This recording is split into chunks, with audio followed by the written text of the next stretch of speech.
Hola, buenas tardes. Les agradezco la presencia en esta nueva serie de nuestro seminario Antumapu. Y hoy día tenemos el placer de tener en el seminario a la profesora Sonia Montesino, quien es antropóloga, especialista en identidades culturales, género, narrativas orales y cocina. Es profesora titular del Departamento de Antropología y Premio Nacional de Humanidades y Ciencias Sociales del año 2013. Además, le correspondió ser vicerrectora de Extensión y Comunicación en nuestra universidad entre los años 2010 y 2014. Y me imagino que tú la podrás presentar, pero igual la acompaña Alejandra Alvear, que también es antropóloga y que es postdoctorante en la Faxo.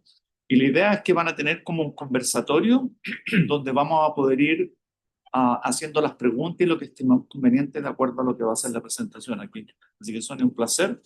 Todo suyo. Bueno, muchas gracias por la invitación.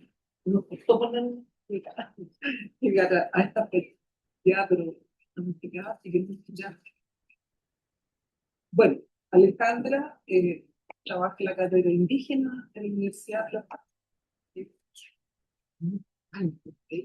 Y es postdoctorante en este minuto de dirigir su tesis, profesivo, colega, precisamente en todo lo que ha sido el patrimonio alimentario. ¿Ya?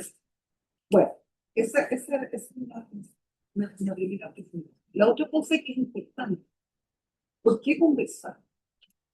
¿Por qué conversar y no hacer un plan? Porque nos habían pedido una conferencia, ¿ya? Porque nos asiste la idea, que hemos probado, ¿ya? De que conversar construye conciencia. ¿Ya? Académico, ¿ya?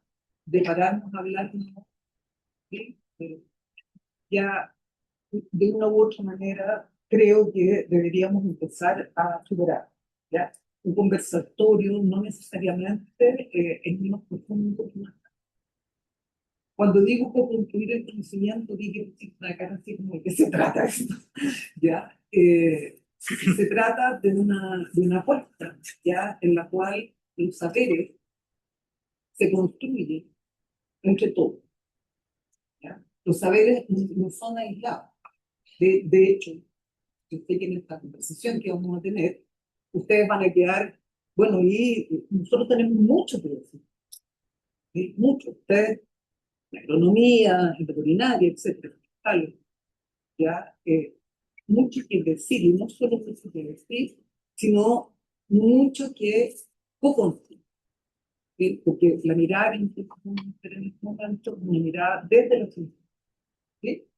Que mira, que lee, que tiene método, que tiene forma, que son cosas, ¿no? De repente distintas, digamos, de lo que ocurre en el mundo, lo que se entiende por disciplina siempre, ¿sí? Precisamente una de las diferencias es lo que les dice, ¿ya? Cómo se co-construye el conocimiento. Bueno, de hecho, ustedes trabajan en el mundo campesino, por ejemplo, y de repente hay que saben más que y esto no es populismo, no es así como, ay, sí, es que el mundo popular sabe todo. No, no se trata de eso.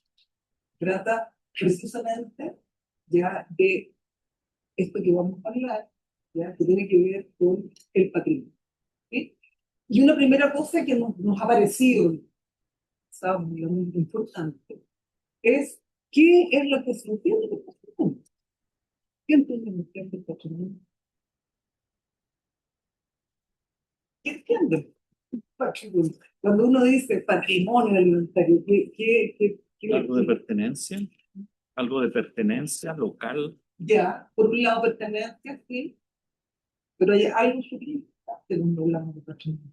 La herencia cultural. Exacto, es la herencia. ¿Qué tiene que ver con qué cosa? Con el legado. Cuando yo les digo que un campesino o una campesina, ¿no es cierto?, que tiene un saber, es porque le ha sido legado, le ha sido transmitido de generación en generación. Entonces, el patrimonio tiene precisamente primero, digamos, hay que entenderlo, ya como este proceso, ¿no?, en el cual los grupos, las sociedades, ¿sí?, van y como una cadena, ¿cierto? Entregando saberes que tienen que ver con múltiples cosas. En este caso, vamos a ver lo que son los saberes de los alimentos. Entonces, ese es un punto que hay que tener súper claro, porque todo el mundo habla de patrimonio, se habla de acervo, pero ya, ¿pero qué es? ¿Ya?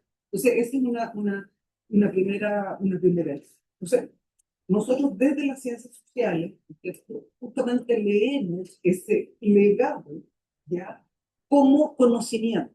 Y conocimiento que no es que no se modifican en el tiempo, se modifican, pero, obviamente, ¿no es cierto?, de acuerdo a los contextos, las circunstancias, pero construyen esa base de lo que tú hablabas antes, que es la pertenencia, que es esto nos pertenece, nos identifica como grupo, como sociedad, etc.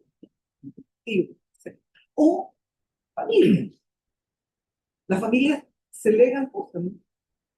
Aparte de legados materiales, ¿no es cierto? Se legan, se entregan, se heredan saberes que tiene la familia. Por ejemplo, esta familia italiana o con ascendencia italiana que tienen restaurantes, ¿no?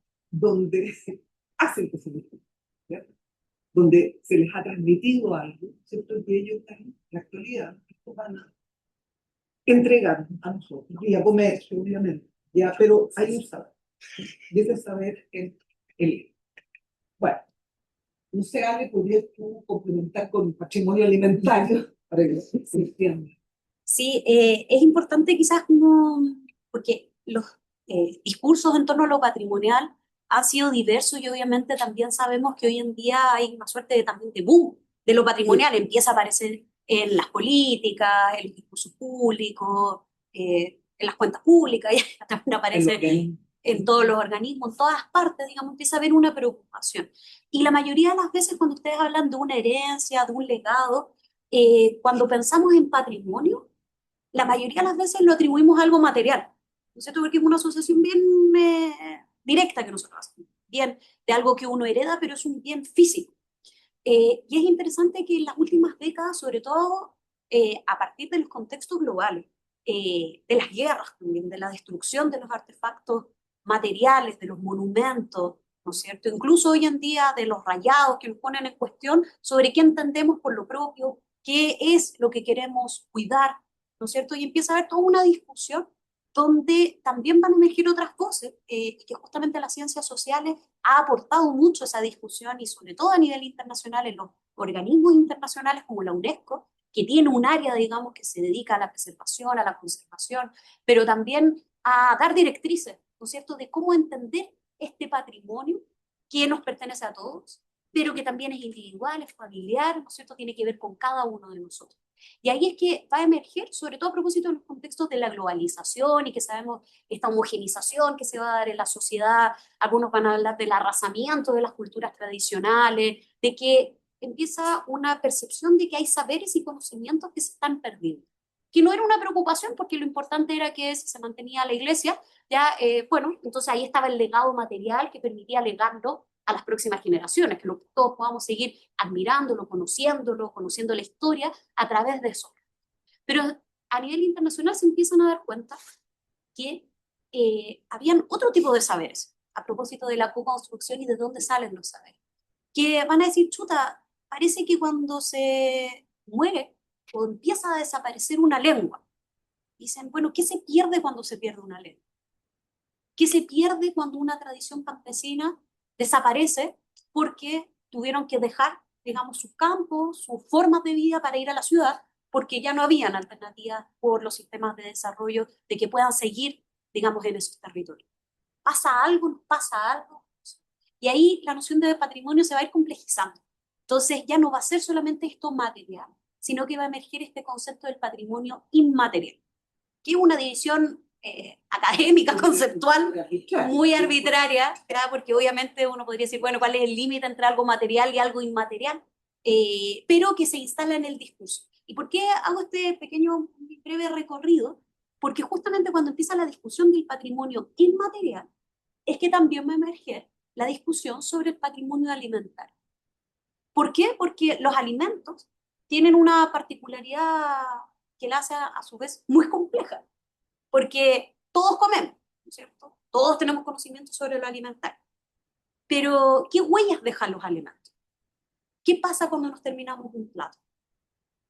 No hay huella, está dentro nuestro, ¿no es cierto? Porque lo digerimos, lo comimos, pero no deja huella. Entonces, ¿cómo, desde el ámbito de lo patrimonial, entendido de lo material, las cocinas qué espacio tenían? En algo que no deja huella, pero que está en nuestras memorias, ¿no es cierto? Por eso que patrimonio alimentario va a estar muy de la mano de la discusión del patrimonio inmaterial. Ahí la pregunta era, ¿cómo entendemos patrimonio alimentario? ¿Qué va a significar el patrimonio alimentario? Y ahí justamente, bueno, ahí tenemos la diapositiva algunas cositas. Las ciencias sociales van a tener un rol bien importante, ¿ya? Porque no sé si han escuchado alguna vez, porque la mayoría de las veces cuando hablamos de alimentación pensamos en los paradigmas más bien biomédicos, ¿cierto? Hablamos de nutrición, de lo que el cuerpo necesita, pero resulta que sabemos que hoy en día también esos discursos están en crisis y las problemáticas asociadas a la alimentación y las explicaciones que se han dado no son suficientes para explicar los temas actuales. Es por eso que la antropología en particular, la sociología, las ciencias sociales, ya desde hace un tiempo empezaron a interesarse por estas temáticas y a decir, parece que cuando hablamos de alimentación no estamos hablando solamente de nutrir el cuerpo, estamos hablando de nutrir las memorias, estamos hablando de conocimientos, estamos hablando que tenemos una relación bastante compleja con los alimentos. Ya hoy día vemos muchas de sus consecuencias. Entonces se va a empezar a interesar y a preguntarse, ¿qué significa esto de la alimentación dentro de nuestra trayectoria como seres humanos? ¿Cómo nos relacionamos con ello? Y van a emerger ahí algunas frases que quizás las han escuchado del somos lo que comemos, ¿no es cierto? Y claro que a veces uno lo dice a la pasada, pero en realidad tiene un sentido súper profundo. Somos lo que comemos. Porque tiene que ver que entonces los alimentos están vinculados a nuestra identidad. Porque nos empezamos a dar cuenta que pese a que existe la globalización alimentaria, de que cada vez tenemos a disposición más alimentos, etcétera, no comemos cualquier cosa. Exactamente. Y no comemos cualquier cosa a nivel familiar, no comemos cualquier cosa a nivel país, a nivel continental, a nivel regional. Yo no podría preguntarse, bueno, pero si lo que necesita el cuerpo son nutrientes solamente, proteínas, vitaminas, bueno, da lo mismo de donde venga, ¿qué importa? ¿No es cierto? Lo importante es satisfacer una demanda nutricional biológica. Pero desde las ciencias sociales van a decir, es que va a decir, no está tan sencillo, ¿no es cierto? Y ahí entonces empieza a emerger una reflexión en torno a los alimentos.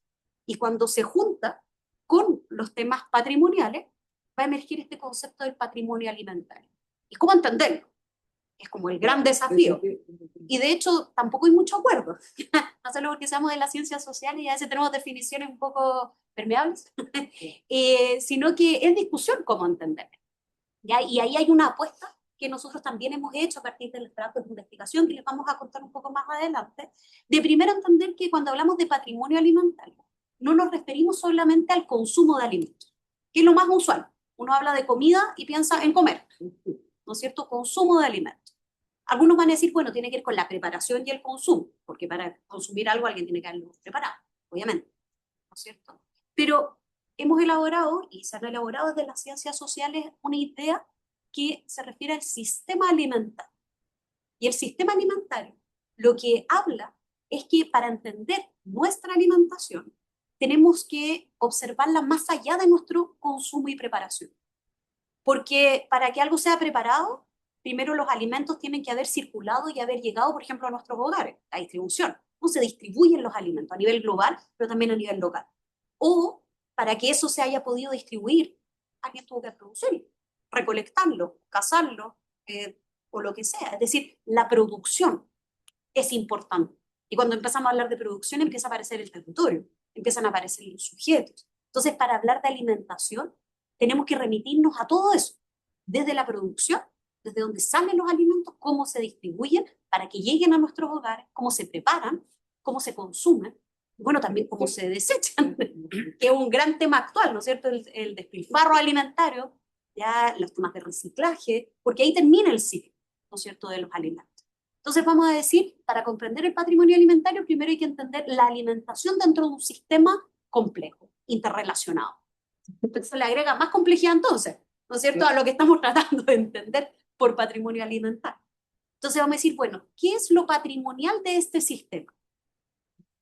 Los hacer, las memorias, ¿no es cierto? ¿Cómo se hacen las cosas? Y ahí aparecen los sujetos, no solo los saberes, los artefactos, sino que quién tiene esos conocimientos. Y el patrimonio alimentario tiene que ver con eso, con pensar, con reflexionar desde las propias comunidades, desde los territorios, en esta relación compleja que tenemos con cómo nos alimentamos y qué son esos acervos que heredamos a las próximas generaciones. Yo creo que ahí hay un punto central que tocó la Alejandra, que tiene que ver con esta idea de las comunidades, del sujeto.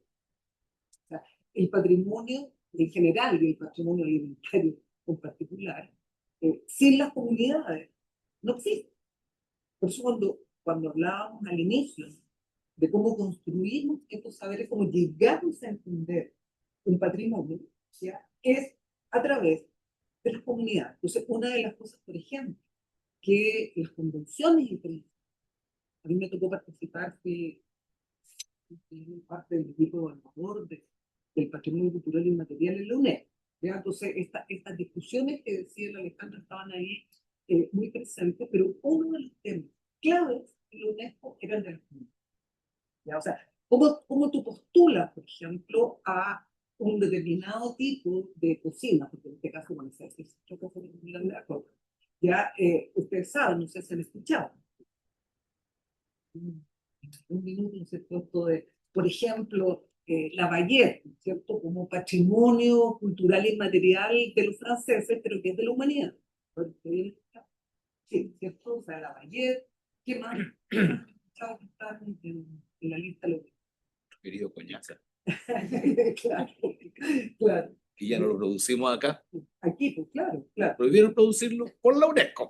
Claro, claro, pero hay en esas listas de patrimonio, lo interesante es lo siguiente, porque la gran pregunta es, ¿y por qué estos países quieren ya que sus cocinas, por ejemplo, como a propósito de la dieta pacífica, como hablar de la dieta mediterránea, que está en la Unión, ya, ¿por qué los países quieren, postulan a que sus acervos, ya, sus patrimonios estén en esa lista mundial? ¿O por qué quieren universalizar? O sea, que sus propios, ¿no es cierto?, patrimonios se universalicen. Gran pregunta. ¿Por qué? ¿Ya? ¿Qué es lo que hay ahí? Aparte, muy importante, lo que decía Alejandra adelante, es que estas convenciones, ¿ya?, lo que recogen justamente son expertos. ¿Ya? O sea, hay amenazas globales, ¿ya?, sobre muchos patrimonios materiales, pero sobre el patrimonio alimentario hay enormes amenazas y ustedes lo saben, ustedes estudian, ¿ya? Ustedes están en el meollo mismo de esa amenaza, ¿ya? Entonces, justamente las discusiones, por ejemplo, que se daban ahí, era, bueno, claro, ¿cómo vamos contra la globalización? ¿Cómo vamos contra la homogeneización, por ejemplo, ¿no es cierto?, de las comidas, ¿ya? Cuando es tan difícil, porque obviamente ustedes saben, ¿no es cierto?, se han producido una serie de cambios en la producción que tienen que ver con cómo alimentamos a más gente.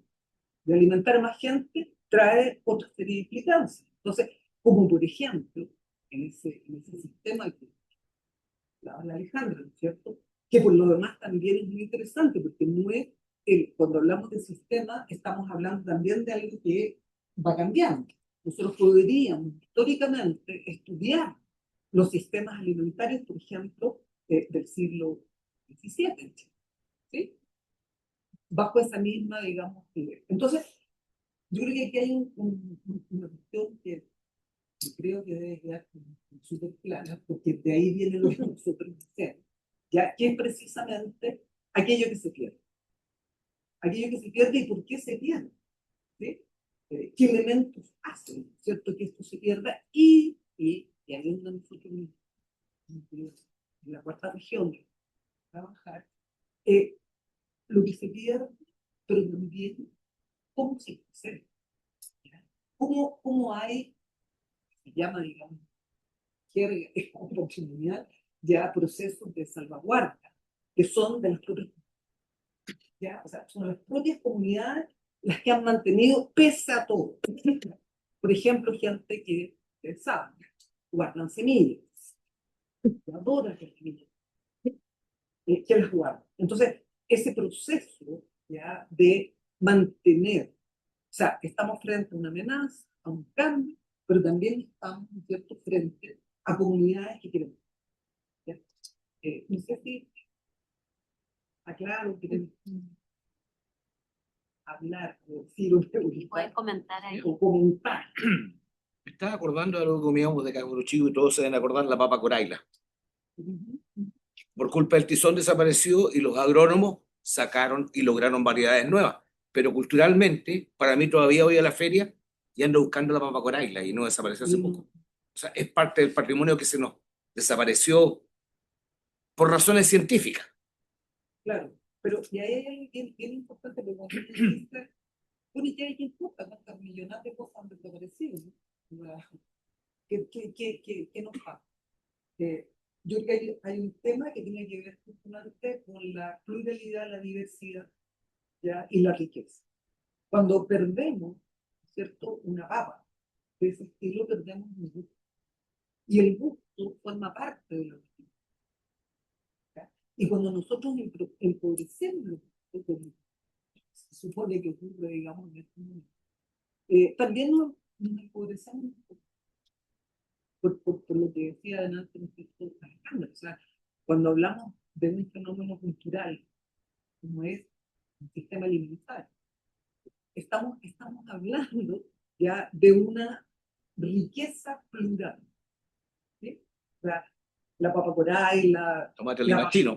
bueno, tomate limachino, que es bueno, la gente antigua, nosotros, porque han vivido ya muchas vidas, ya se recordarán, que siempre uno le dice a la gente, no, es que ustedes no supieron lo que era el gusto y el sabor, ¿ya?, de esos tomates, ¿no? Entonces, ¿qué pasa? Que nuevamente el gusto es un patrimonio y el gusto es una herencia, el gusto es un legado, ¿ya? Entonces, no es tan simple como uno dice, se pierde, desaparece, ¿ya? No es tan simple, porque lo que desaparece ya es también un gesto de enseñanza, un gesto que aprendimos, ¿cierto?, desde chicos, cuando empezamos a comer estos tomates, ¿ya? Y cómo teníamos que comerlo, cómo alinearlo, etc. No sopearlo. Claro, sopear, digamos, ¿no? El juguito del tomate es algo que nosotros compartimos, ¿cierto?, en generación. Pero bueno, entonces, este tema ocurrió porque cosas pasan. A mí primero yo tenía un proyecto con decir, donde estaba trabajando un poco la alimentación en Chile desde el punto de vista de la antropología culinaria, vale decir, de una antropología y esa cosa dijiste, pero creo que hay que profundizarla más, que tiene que ver que nosotros comemos sin. Yo sé que no es fácil cuando uno lo dice así, sin, Voy a estar, ¿no? pero por ejemplo, ya yo creo que el simbolismo que compartimos culturalmente es cierto en el de la Eucaristía. ¿Ya? En la Eucaristía hay un símbolo, una hostia que simboliza, ¿no? Tiene una serie, digamos, de implicancias que la mismo, católica, digamos, porque van a las escuelas, ¿ya? Pero culturalmente es una cosa, ¿no?, que ejemplo, ¿ya?, de que por qué cuando uno dice que comemos sí, empanada y otro. No estamos comiendo simplemente una empanada, ¿ya? La pregunta es por qué comemos empanada de 18. Entonces ahí podemos entender, digamos, que estamos hablando de, sí, bueno. Entonces, a mí me pidieron de por este proyecto que estaba haciendo, que fuera a Isla, ¿ya?, a hacer un diagnóstico sobre la situación del IVA. Entonces, bueno, ahí me metí un poco en los sistemas testimoniales, trabajamos en tesis, digamos, también en esto. Y luego, entonces, había todo un sentimiento de rescatar el patrimonio alimentario de las regiones. ¿Ya? Eso era del FIA, negar la conozco. ¿Ya? Y claro, porque era como en Chile, nada. O sea, Si tú querías saber, bueno, pero ¿y qué pasa con la alimentación en la primera región? Nada, nada. Entonces, se arma este programa, ya que es como un programa de rescate del patrimonio alimentario de Chile, así se llama. Entonces, ya creo que se ha cubierto todo. Y nosotros en la facultad hicimos una especie como de guía metodológica de cómo abordar los temas de patrimonio alimentario, desde la antropología, desde una mirada, digamos, de la fe. Bueno, y de ahí partimos, ya, empezamos, digamos, con la región de Valparaíso, y luego entonces nos metimos en la cuarta. Y entramos en la cuarta región, los textos de Centro Terrestre están En internet. en- Soy Panafía, serie Patrimonio Alimentario. Ahí se pueden descargar todos los inventarios que hay, que son como 6. Faltan todavía. o sea, bueno, Vale. lo que pasa es que estas políticas que saben en Chile, las políticas son súper simpáticas. No son políticas a largo plazo, ¿ya? Son políticas que tienen que ver con decisiones de las personas que en algún minuto, digamos, tienen el poder o están dirigiendo, digamos, los organismos. Entonces, ha habido muchas discontinuidades, pero afortunadamente, creo que todavía hay una conciencia, ¿ya? De que esto es importante, o sea, que un país tenga, ¿ya? Estos inventarios, ¿no? O sea, dicen mucho del país, ¿no? O sea, que vemos, van a ver que hay ahí un deseo, ¿cierto? Bueno, entonces, entramos en la cuarta región, ¿ya? Y ahí te cuente cómo fue esta entrada, digamos, a este mundo. Ustedes trabajan mucho, me imagino ahí. Las capas. Sí, Bueno, ya, claro. Bajado. Digamos, en esa región, hay personas que, ¿no? Hay una riqueza, o sea, creo que algo pasa ahí en la cuarta región que la hace particularmente interesante, ¿ya? Como región pensada cultural e histórica. sí, bueno, no conocíamos tanto nosotros la ¿No? región. Por lo tanto, claro, habíamos estado más abocados en Valparaíso, en otra zona. Por lo tanto, fue todo un descubrimiento. Bueno, el sur mucho más, pero la cuarta región, este norte chico, de tener que acercarse además desde una disciplina que muchas veces no entendíamos qué estábamos haciendo ahí, preguntando además sobre recetas, sobre preparaciones, de temas históricos. Y claro, fue un descubrimiento enorme. Por una parte, creo que siempre es bueno como mencionar a propósito de las comunidades, ¿cierto? De grupos, de muchas comunidades tremendamente generosas, además, deseosas en general de que alguien los escuche. Y creo que eso es algo siempre importante en los temas patrimoniales, porque en estos sentimientos de y estas prácticas, saberes que se pierdan, también tiene que ver con cómo valoramos esos conocimientos.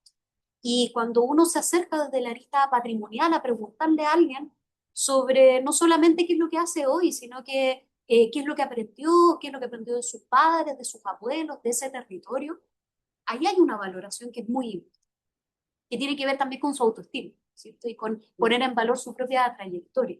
Por lo tanto, también ahí se abre, y creo que eso fue una puerta de entrada muy importante para la investigación en el territorio, esta aproximación, ya que no era, porque muchas veces además la región de Coquimbo ha sido muy intervenida por políticas estatales, por políticas de la agronomía, ¿no es cierto? La minería, ¿no es cierto? Es una zona donde se condensan muchas cosas. La crisis climática, la sequía con las cabras, ¿no es cierto? La megaminería, bueno, que afecta más a la sequía, estos relaves, la contaminación de las aguas, ¿no es cierto? Las negociaciones de las comunidades frente a estas grandes empresas, pero también de las políticas del Estado. Nos contaban, por ejemplo, siempre me acuerdo que haya sido, parece que de acá, nada más, pero que habían hecho políticas de mejoramiento, por ejemplo, con las cabras, con la elaboración del queso de cabra, y decía, bueno, pero escucha, es que a nosotros, me acuerdo muy bien, ahí en la zona de Montepatria, etcétera, nos decían, nos parece súper bien que quieran, el Estado quiera que nosotros mejoremos,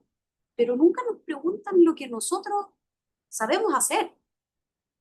Siempre como que hay que mejorar, innovar, pero no nos preguntan cómo lo hemos hecho en territorio y cómo han resistido esos conocimientos en el territorio. Entonces, en ese sentido fue una entrada que fue muy importante de conocer eh, y de la generosidad que tuvieron todos en general, de poder compartir esta historia que también sentían que no estaba escrita en ningún lugar. Y ahí yo creo que la mayor dificultad fue cuando, sobre todo ya pues, para la elaboración del libro y todo eso, era como, ¿cómo ponemos todo esto? Que entre en un libro, que en un libro súper acotado, o sea, como que se podían poner solo algunas voces y cada vez habían más personas y más cosas, ¿no es cierto? Entonces eso por una parte una comunidad que está muy abierta a querer contar lo que han hecho, ¿no es cierto? A querer contar cómo se han organizado y a querer contar su historia con ese territorio, el cual quieren, aman, habitan y que no quieren dejar. Entonces ese sentimiento de pérdida estaba ahí muy latente, pero también de querer hacer cosas. Entonces yo creo que eso por una parte. Por otra, la riqueza de la región. O sea, es una cosa impresionante la región de Coquimbo, ya no solo en estos valles, o sea, están marcadas su territorio marítimo, sus valles, su cordillera, pero también en una particularidad y que yo creo que eso también va a dar pie a algo que les queríamos, espero alcanzar a comentar, que son las 1:10. Sí.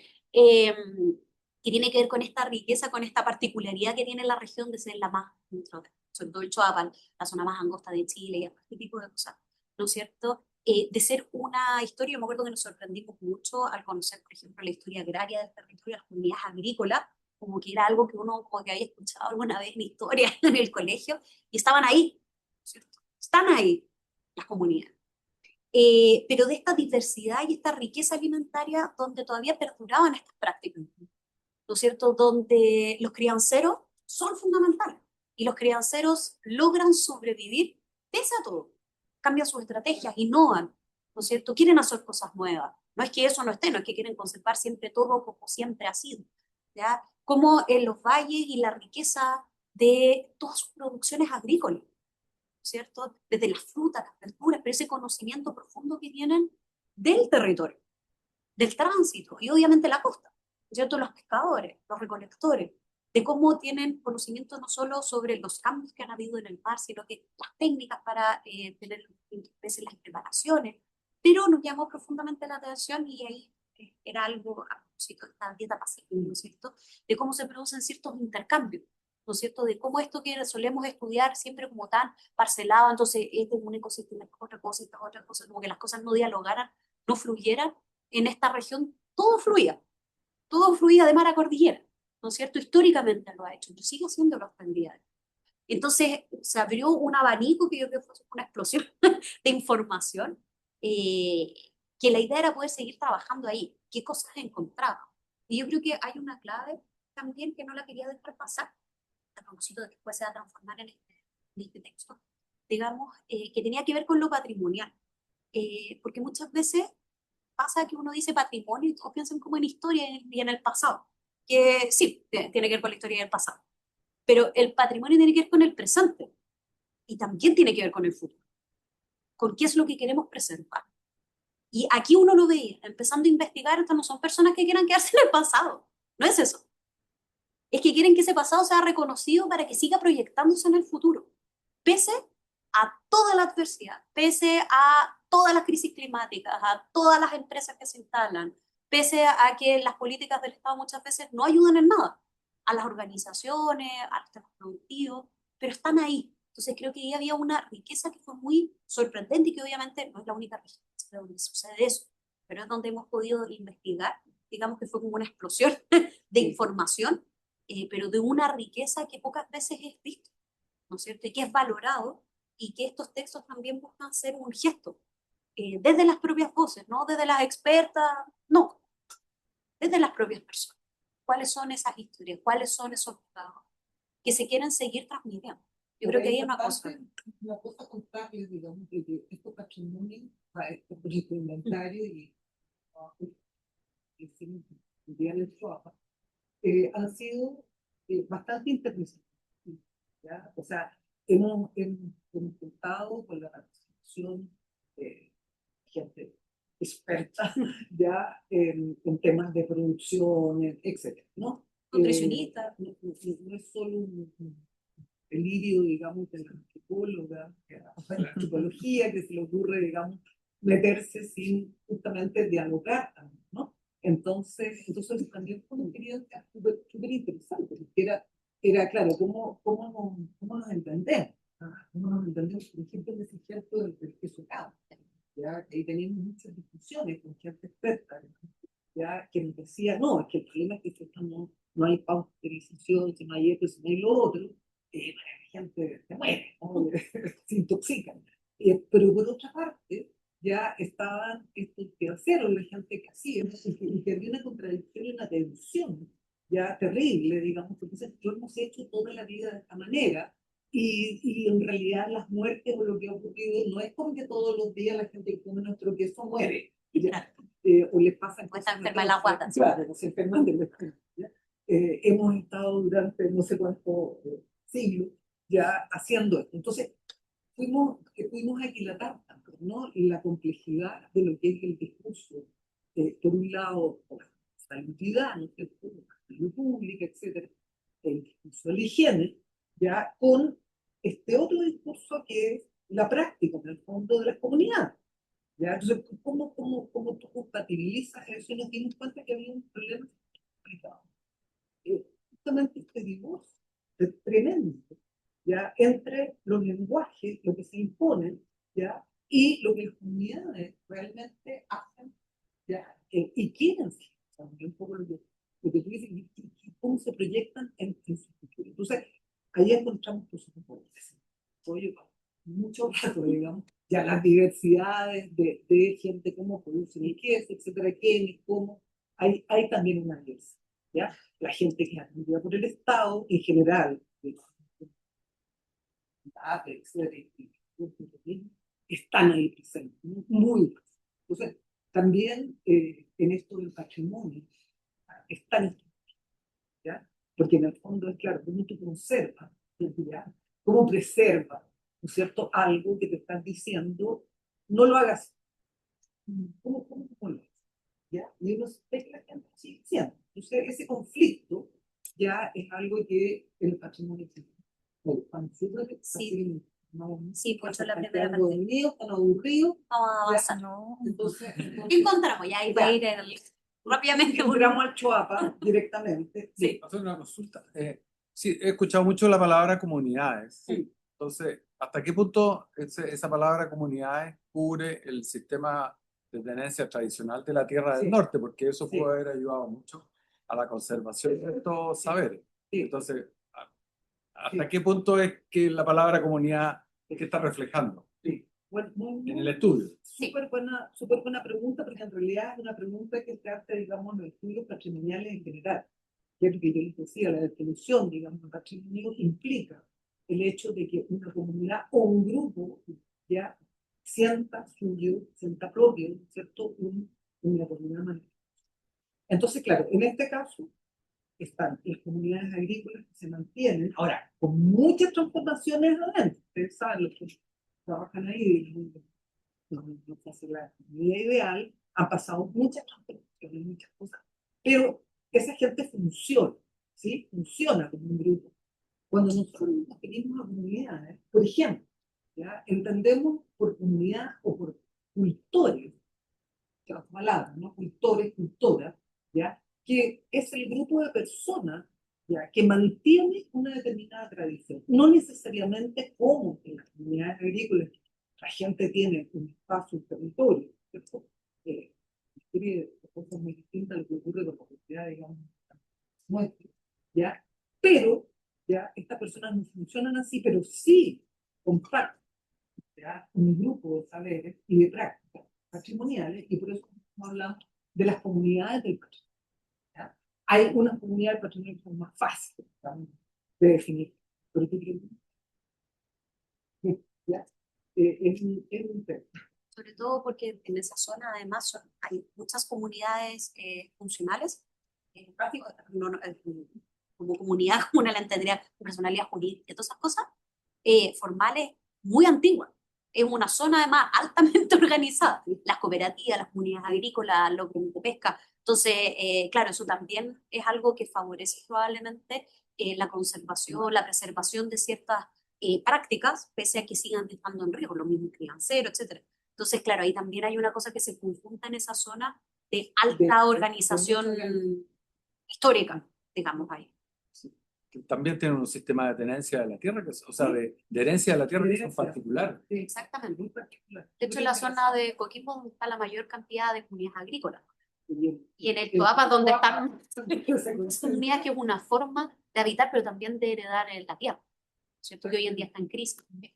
Entonces, efectivamente, todos esos también son factores que influyen, probablemente que en esta zona se den ciertas orgánicas que permitan también la preservación de ciertos conocimientos de esa saber. salvaguardia, que uno la ve en otras regiones, digamos. Bueno, Sí, ya, rápidamente vamos. entremos aquí Sí, ¿qué es lo que encontramos en el show? claro, ¿qué encontramos? Porque, Sí. acá está, digamos, una unidad sintetizado, porque hablamos de estas constelaciones culinarias, que es lo que eh, pero yo quería insistir en un tema que tú tocaste de muy, que es la continuidad. ¿Ya? O sea, la provincia del Choapa ya presenta continuidad en los ecosistemas de una manera absolutamente increíble, justamente porque es el lugar más antiguo. ¿Ya?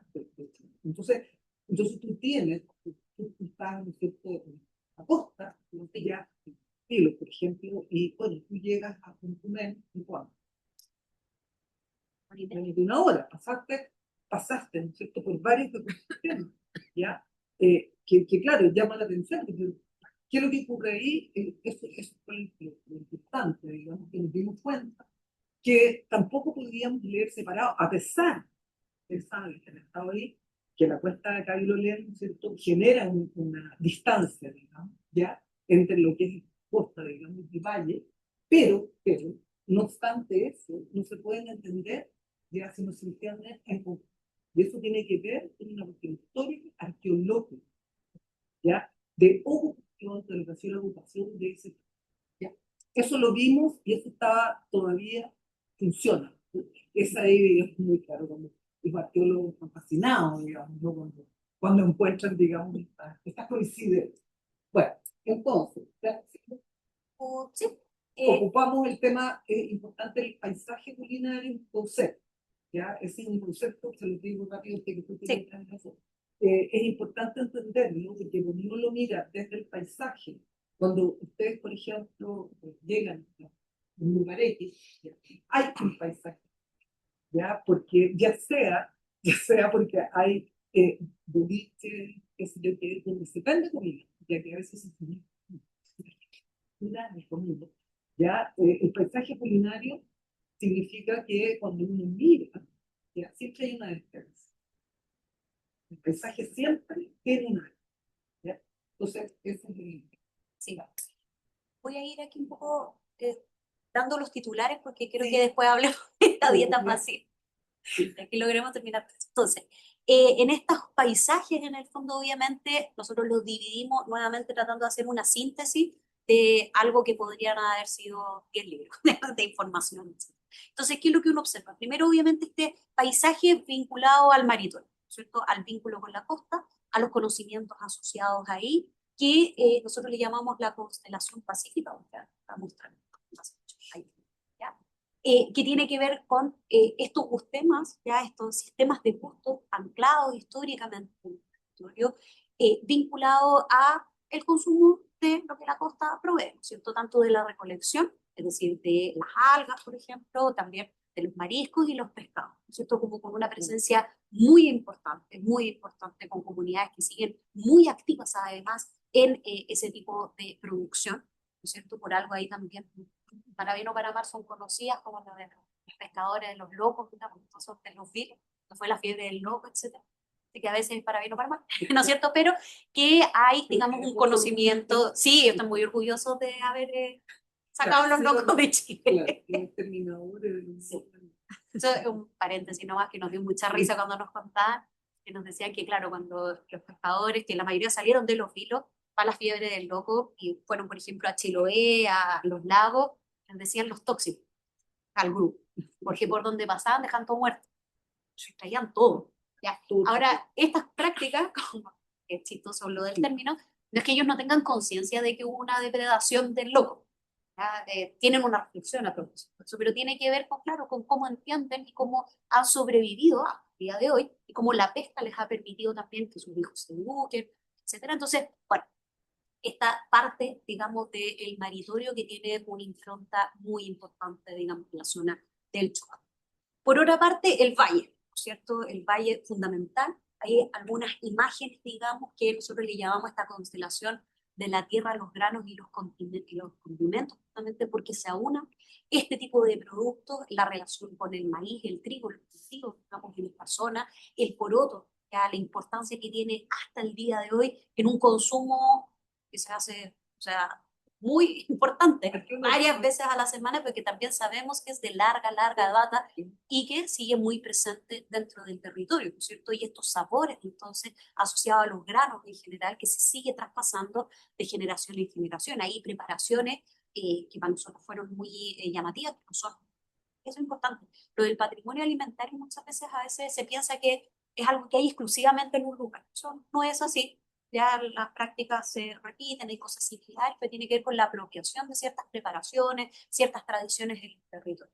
Hago ese paréntesis porque ahí un plato muy, muy importante ha sido el cocho. No sé si alguna vez lo han escuchado o lo han conocido, que es básicamente una preparación, claro, lo han escuchado versión pulpo, ¿no es cierto? En el sur. En la zona central se le llama ulpo, ¿no es cierto? Esta preparación que se hace con harina tostada y con agua o con leche, que ha sido muy, muy presente en la zona de Coquimbo en general, en el Choapa, que era un plato fuerte, digamos, desde el desayuno, que se podía hacer dulce, salado, en una serie de variaciones, digamos, este tipo de preparación, pero que marca una identidad, ¿no es cierto?, campesina también dentro de ese territorio, por nombrar una entre muchas otras, ¿ya? Porque está el mundo de la molienda con los ajíes, ya las manos de moler que están presentes, o sea, hay todo un universo asociado al trigo, al maíz, pero también al ají, zona ajicera. Además, ahí está la zona de Illapel, el famoso ají faro, ¿cierto? Que está en todo Chile. Están las memorias de estos cerros rojos, ¿cierto? De los secados, los ajíes. Entonces, bueno, hay una dimensión importante vinculado a el valle y por supuesto también ante las festividades religiosas, que eso da para un paréntesis aparte, pero que no hay que olvidar, digamos, porque aunan también a estos distintos territorios. Y por supuesto la cordillera. Ya la cordillera es un gran universo, ¿no es cierto?, donde lo predominante es lo que le llamamos la constelación de la cabra, ¿no es cierto?, el peso que tiene la crianza de la cabra, digamos, en el habitar ese territorio. ¿Ya? Entonces, el queso de cabro, queso de cabra, perdón, los charquis de cabra, todas las preparaciones con cabra y la transhumancia dentro del territorio, ¿no es cierto? Que, o sea, las familias crianceras son de larga data ahí, ¿no es cierto? Que tiene que ver con un conocimiento del territorio, de la montaña, de la cordillera, ¿no es cierto? Hoy en día también amenazada en esa zona por las mineras, Antofagasta Mineras, los cambios en las rutas que han tenido que hacer los crianceros para poder muchas veces llevar sus ganados al otro lado, hacia Argentina, ¿ya? O en los territorios que tienen establecidos a nivel nacional. Entonces tenemos estos ecosistemas que yo sé que los pasé así súper hiper rápido, pero simplemente para ilustrar que obviamente tienen sus particularidades, pero que me parece muy interesante, ¿ya? Es que conviven, ¿no es cierto? Y se interrelacionan mutuamente, ¿ya? Y ahí podemos ver que esto, un ejemplo muy claro, tiene que ver con preparaciones que involucran la tierra y el mar, ¿no es cierto? Uno podría pensar, no sé, un plato como la carbonada de lobo, ¿no es cierto?, que conjunta este producto tan emblemático, además de esa zona, los lobos, pero con los productos de la tierra, con las papas, con las distintas verduras, etc. Entonces, esta conjunción, este diálogo que van a haber entre estos espacios, estos paisajes que van a dialogar, digamos, históricamente, y que van a dar origen a una hipótesis, no una hipótesis, ya, que tiene que ver con la idea de la dieta pacífica. Entonces, no sé, ahí... Ya, aquí cerramos. Sí, para cerrar con esa idea de la dieta pacífica, Ya. voy a dejar Lo ahí. que pasa es que ustedes conocen la dieta mediterránea. ¿La han escuchado? Es una dieta construida. O sea, es una construcción, ¿ya? De decir, se juntaron biólogos, médicos, antropólogos, historiadores, etcétera, ¿ya? Y dije, acá, ¿ya? Dieta mediterránea. Dieta mediterránea va a la UNESCO, que es Patrimonio Cultural Inmaterial, pero como tal, ¿ya? No existe, llamémoslo así, ¿ya? Tal cual como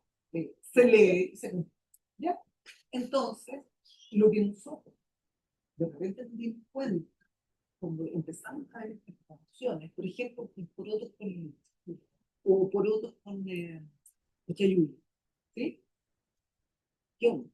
Bueno, entonces establecí que corredores históricos, pero claro, nos dimos cuenta que podíamos hablar de la dieta pacífica, sobre todo, ya con lo que pasa, digamos, en la costa, ya, que la costa recoge y retoma, ¿cierto? El valle y la cordillera, y tiene, o sea, la carbonada del ojo, no sé si ustedes la han comido, Muy rico. es muy rica, ya, pero la carbonada del ojo es una suerte de síntesis de esta dieta, ya, en la cual vamos a encontrar, como decía Alejandra, esta conversación, este diálogo, ya, entre, pero a la vez una valoración por parte, ya, y ahí, de estas comunidades, ya, de lo que es este, ya. Entonces pensamos, ¿por qué partir como también con un tema? Chile tiene a lo largo de la costa y ustedes no, pues, seguramente han estado. Hay muchos platos que incluso le llaman mar y tierra, ya, colocan ese nombre. ¿Sí?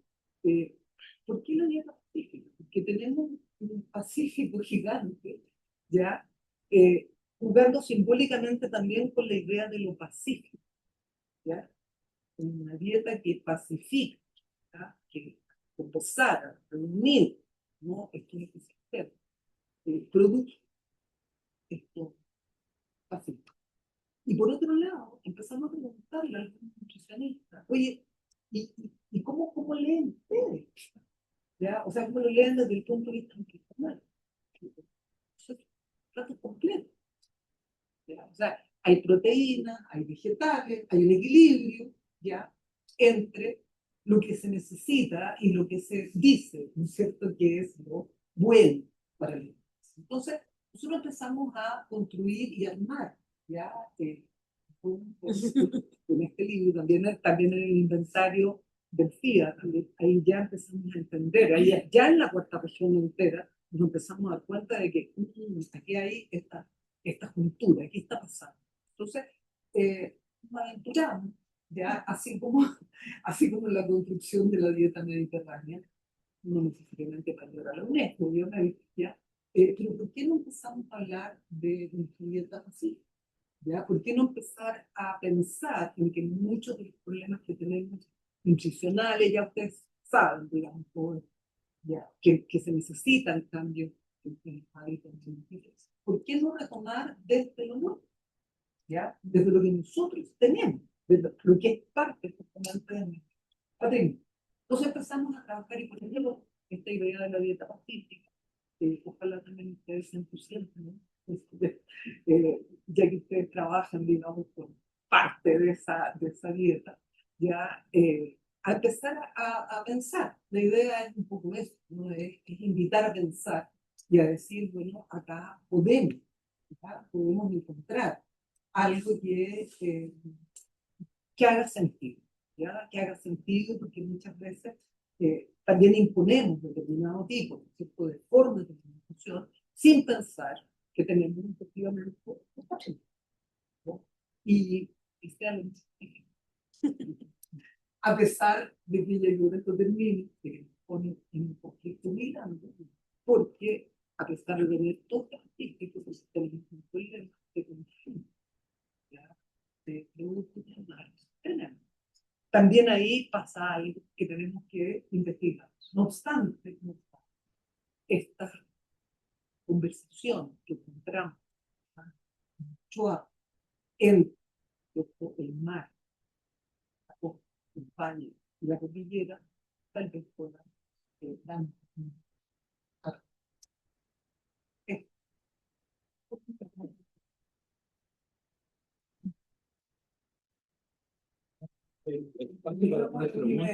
y después vamos a tener un café afuera donde podemos seguir conversando. Así que, Claudio, por favor.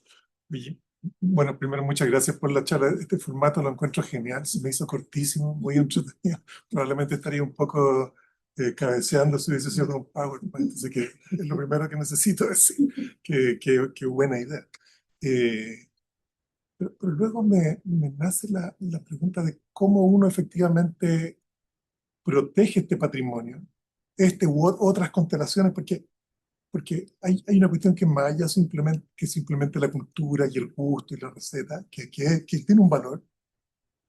Este patrimonio es también un pilar muy importante en la seguridad alimentaria, porque de hecho ofrece variabilidad genética que nos prepara de alguna manera para los cambios en los manejos, nos prepara para los cambios en el clima, eh, para, para las nuevas plagas y enfermedades.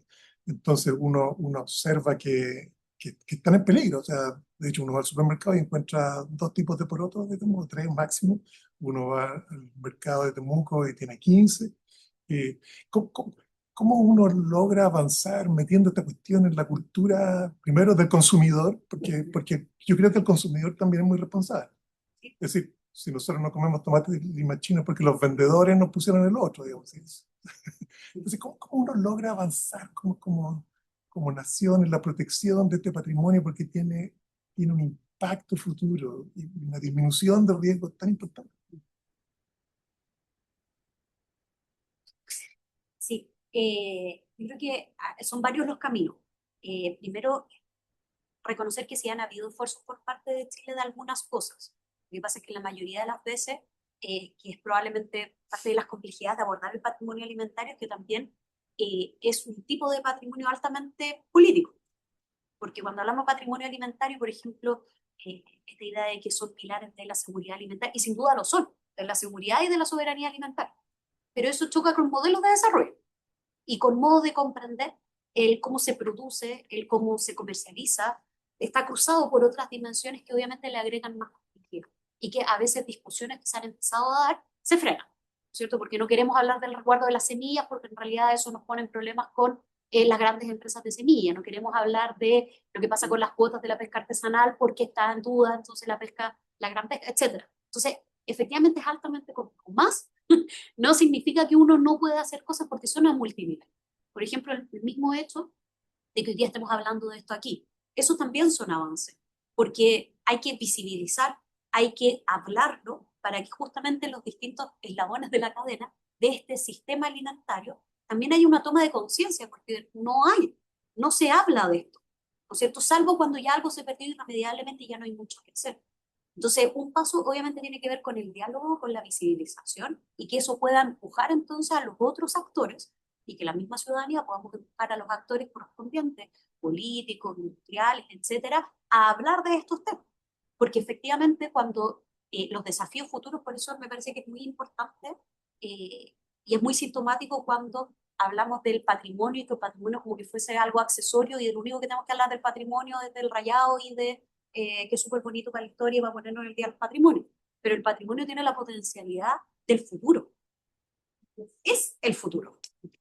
Pero tenemos que dar esa discusión. Y para eso primero todos tenemos que tomar conciencia, tenemos que visibilizar, tenemos que dialogar. Y en eso todavía estamos muy atrasados. Pero los pasos hay que darlos, porque mientras haya más conciencia en toda la cadena, también se pueden hacer cambios.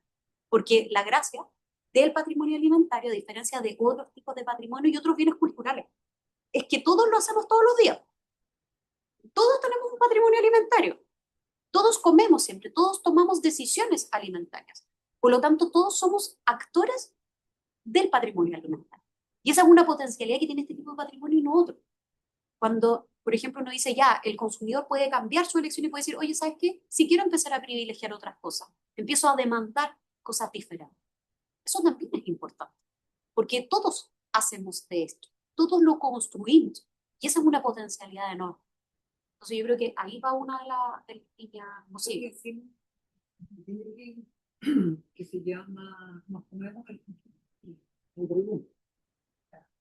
Gastropolítica no se guacha. Es otro tema. No, es que el tema justamente que tú antes de llegar de la gastropolítica, ¿ya? Que no se entiende mucho, pero efectivamente cuando comemos, todo lo que hacemos en relación al alimento es político. ¿Ya? Y por eso se habla de la gastropolítica. Entonces, su pregunta, yo creo que ya es fundamental, porque efectivamente estamos en ese órbita, ¿no? Entonces, claro, en la medida en que podamos en los distintos espacios, ¿ya? Hacer esta reflexión, ¿ya? Porque todos la tenemos, o sea, si de hecho usted, cualquiera la tiene, el punto es cómo uno lo saca, ¿me entiendes? Cómo besa a todas las consecuencias, que hay consecuencias que tenemos. Es decir, que en genética pasan muchas cosas que son las empiezan a mirar esto de que nos ponemos en la cultura. Es un problema, entonces no sacamos nada. Eso es Estado, con grupos de nutricionistas, gente que está trabajando. Tratamos de decir, o sea, mira, aquí hay un problema que no es solo. No es solo que tú comas los gramos adecuados de esto, del otro, del otro. ¿Ya? Es una complejidad enorme. Y como dice el es posible. Es posible. Tenemos que avanzar. Hay gente que ha hecho cosas súper buenas. Por ejemplo, un mismo chef que ustedes seguramente han escuchado, ¿no? El tema de la compra consciente, ¿no? De exacto, ¿no? Ha empezado, yo diría que hay como un germen, ¿ya? De conciencia con práctica. Antes de darle, voy a hacer un comentario con respecto a eso. Yo creo que también una de las cosas importantes es la interdisciplina. Yo creo que proyectos en los cuales nosotros participamos en agronomía, pero necesitamos de la parte antropológica también, porque sobre todo cuando vas a estas comunidades, te encuentras con muchas cosas que no sabes cómo proyectarlas. Algo que tú mismo decías, la del Pacífico. Yo soy de la región del Biobío. El típico charquicán con pescada seca. La pesca seca hoy día la hacen artesanales, llena de mosca. Sí. Nadie se enferma, a nadie le pasa nada. 1.500 pesos una pesca seca. Pero mi abuela mezclaba papas, zapallo y toda la cosa y hacía lo que tú llamas esta dieta pacífica. Pero eso se ha ido perdiendo y un poco con lo que decía el profesor Pastene, es cómo logramos mantener esto dentro de nuestras tradiciones o ir más allá. Hoy día toda la comida envasada, procesada, y hemos dejado de lado muchas cosas. Entonces es importante esa transdisciplinaridad entre nosotros y que también la universidad tenga una voz con respecto a eso.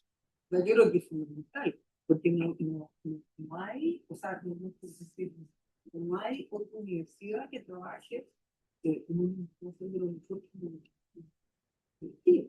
de verdad, no hay, o sea, hay la misma rama de la antropología de la alimentación, ya es una rama que se da, digamos, en el departamento, pero no hay en ningún lado, ¿ya? Hay que preguntarse también por qué no hay, a pesar de que hemos formado, que hasta mí, sí hay, pero tampoco, o sea, hay un pequeño núcleo, pero es porque justamente requiere, o sea, cuando se habla de no, es que esto requiere ser leído interdisciplinariamente. Si no tiene, ¿me entiendes? No se puede leer. O sea, es clave. Ahí tenemos dos preguntas. Una pregunta muy corta y curiosidad nomás. El chupe de lapa califica para la dieta pacífica y se la encontraron ahí en la zona porque la he visto Sí. más al norte, pero Como chupes, no. En esa zona el chupe Lapa frita. no funciona, no funciona mucho. Pero sí la lapa panada o la carbonada de lapa. O sea, sustituir el loco, digamos, por la lapa. Pero como chupa. Esa es buena pregunta, porque el chupe tiene un cuenta de eso. Tenemos a Pedro y después máximo dos preguntas más, acá una más. Sonia, estamos hablando de patrimonio, pero la verdad que estaba escuchando que nuestro alimento, y el poroto, la papa, ya, Mesoamérica, sector andino, es ancestral. Y hablaste de la religión. Y la dieta española que llegó a la conquista, vid, trigo y olivo. Ajá. Sangre de Cristo, cuerpo de Cristo, santo óleo. Eso fue lo que nos conquistó en las Américas. Pero desapareció otra. Yo hace un par de años tuve la oportunidad de ir a Caral, no sé si has estado en Caral, norte de Perú, una de nuestras culturas más, es la cultura ancestral de América, 3.500 años antes de Cristo, al mismo tiempo que estaban los sumerios egipcios, estaban ellos que son previos a todos los demás. Y tenían un cultivo, un rizoma, que nosotros miramos como flor, la chira. Ajá. No sé si la encontraste dentro de esta zona, la chira como parte de los cultivos, que son de los alimentos que hemos perdido, porque esa era la harina que teníamos. No. Incluso la quinoa, por ejemplo, es un gran enigma, ¿no? Porque hay como ciertos recuerdos de quinoa, pero no aparece, ya no está, aun cuando en los registros arqueológicos sí está. Entonces, digo, es patrimonio de la parte arqueológica. Claro, ahora la pregunta de la China es súper buena, porque en realidad, claro, ¿qué es lo que pasa ahí, digamos? Porque ahí también Está en todo el Pacífico, eso es lo... y todo el traspaso, digamos, de la Cristina, pero no, ¿Qué otra pregunta? Bueno, primero que nada, muchas gracias, profesora, por la presentación. Tuve muchos recuerdos y, bueno, anoté hartas cosas, pero no puedo hacer tantas preguntas, así que voy a irme por una. Eh, Cuando yo pienso en formas de conservar nuestro patrimonio alimentario, pienso en, primero que nada, las dietas que tenemos como en nuestro sistema público, en la escuela, en las universidades.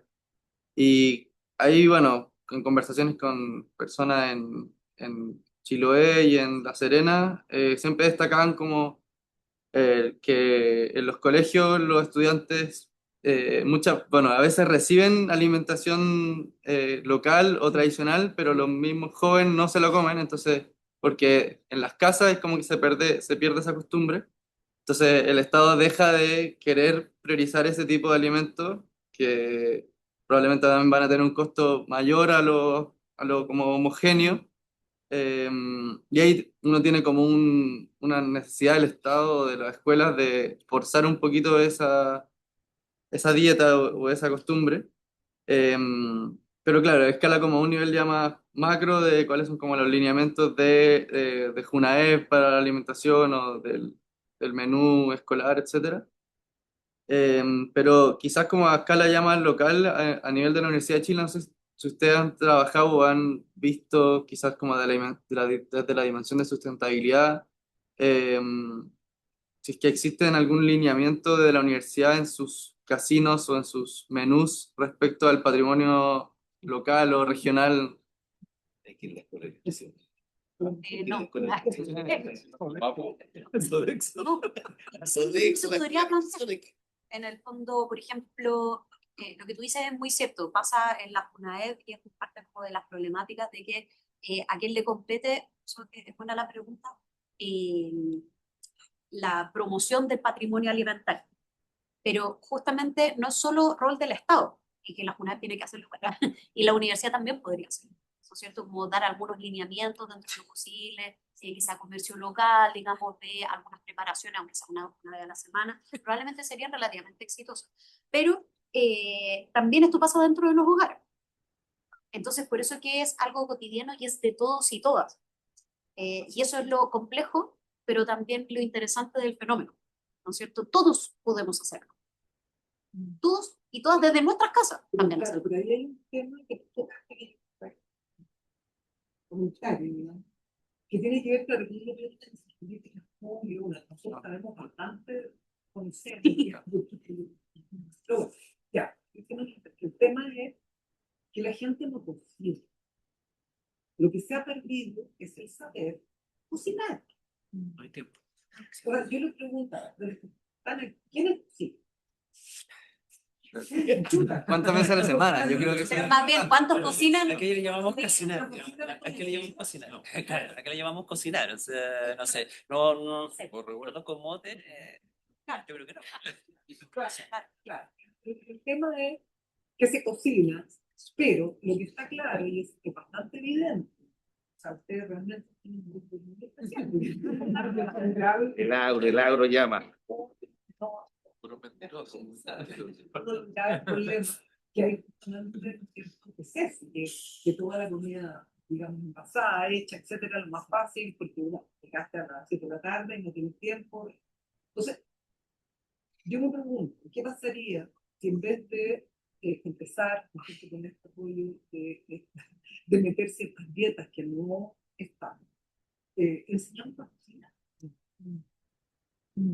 Ya, no sé, los antiguos. Yo tuve ya un tiempo que se llamaba economía doméstica, enseñaban A nosotros nos enseñan carpintería. La economía doméstica en las mujeres y carpintería. Y en carpintería, el género 1 obviamente sin nada. Electricidad también, pero Pero ahora comida no nos enseñaban. claro, pero si uno piensa en esta política en la cual enseñas a cocinar a los niños y a las niñas. ¿Ya? Sin conserva. Claro. Sin conserva. Sí, pero además, si tú piensas cuando uno cocina, y aquí lo que es uno tiene que tomar decisiones, ¿cierto? De compra. Ya, ¿qué voy a comprar? Uno construye. Entonces, si tú trabajas, por ejemplo, con los niños, chicos, desde el inicio, aprendiendo, todos juntos. Bueno, vamos a la vega, no sé, diciendo, vamos a comprar, aprendamos. O sea, ¿qué compramos? ¿Qué alimento compramos? Y esas son cosas que tú puedes ir haciendo como políticas públicas, ¿ya? Que no son tan dramáticas ni tan difíciles.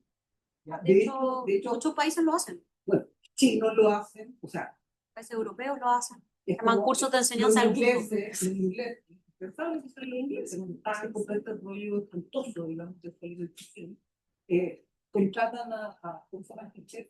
Un tipo famosísimo. ¿Ya?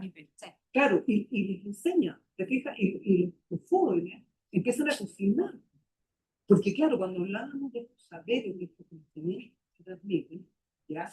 Este patrimonio que es este saber, ¿ya? Porque hay que saber, ustedes saben, ¿ya? Lo que cocinan, ¿ya? Que si uno no tiene determinado tipo, ¿cierto?, de conocimientos de arroz, si tú lees 20 minutos, todo depende de qué cosas, a veces no son los contenidos, ¿ya?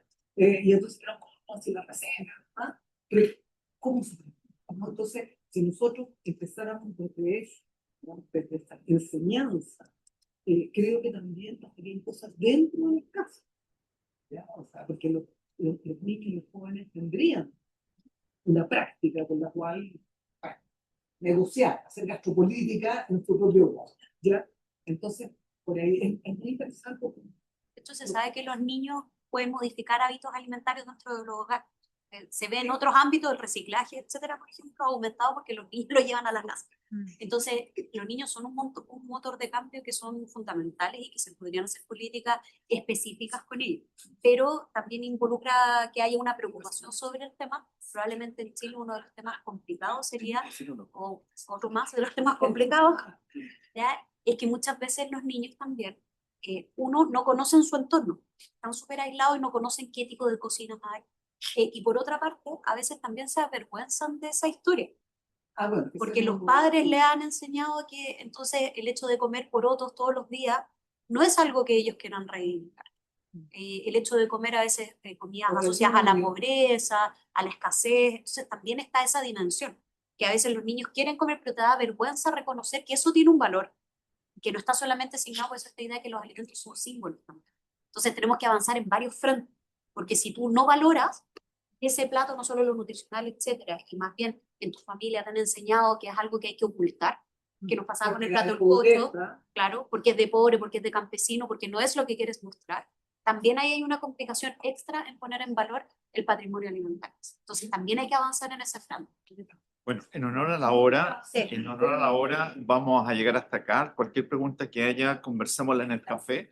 Sin embargo, quiero darle las gracias porque me ha parecido que ha sido un conversatorio espectacular. He aprendido hartas cosas, a pesar de lo viejo que soy, pero uno siempre aprende cosas nuevas. Así que muchísimas gracias y están todos invitados para el próximo seminario también. Gracias.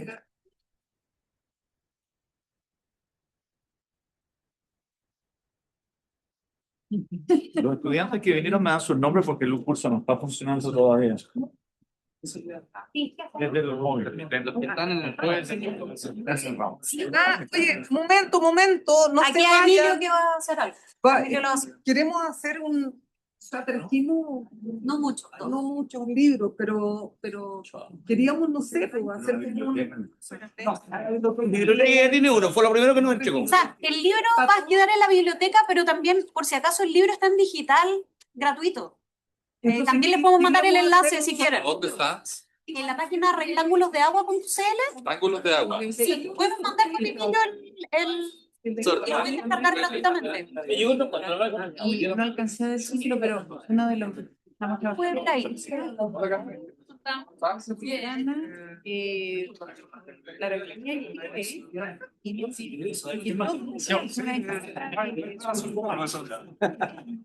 es la falta de tiempo profesional y la presión que tiene la globalización sobre economía procesada y fabricada. Entonces, aunque los niños sepan cocinar, no tienen tiempo. Cuando son grandes, no pueden ejercer. Igual, Oye, Pero va a quedar una. Sí, y la mejor también. Así,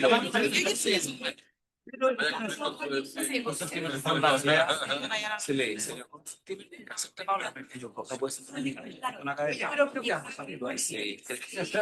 Pero quedó bonito. Yo también, pero no hay más nada.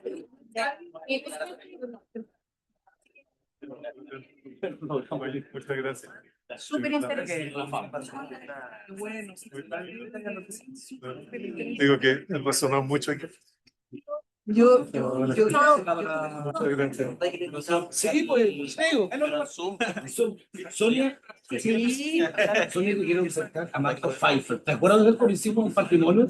¿se acuerdan? Pero hicimos una charla por Zoom. Un proyecto que teníamos acá de revalorización patrimonial del campo y ahí nos hablaste de alimentos, me acuerdo que sí. Está online ese video todavía. profesora.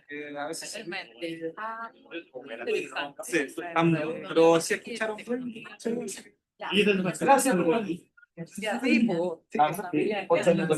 por su padre, por Interesante, porque Estuvo muy estuvo muy interesante. muy valioso para Chile. Bueno, ojalá que le haya marcado un poco. No, sí, no, el tema de la dieta pacífica a mí me va a quedar dando vueltas. Porque tiene mucho sentido. Ahora, uno ha escuchado mucho tiempo la dieta andina, ¿cierto? Sí. Que también es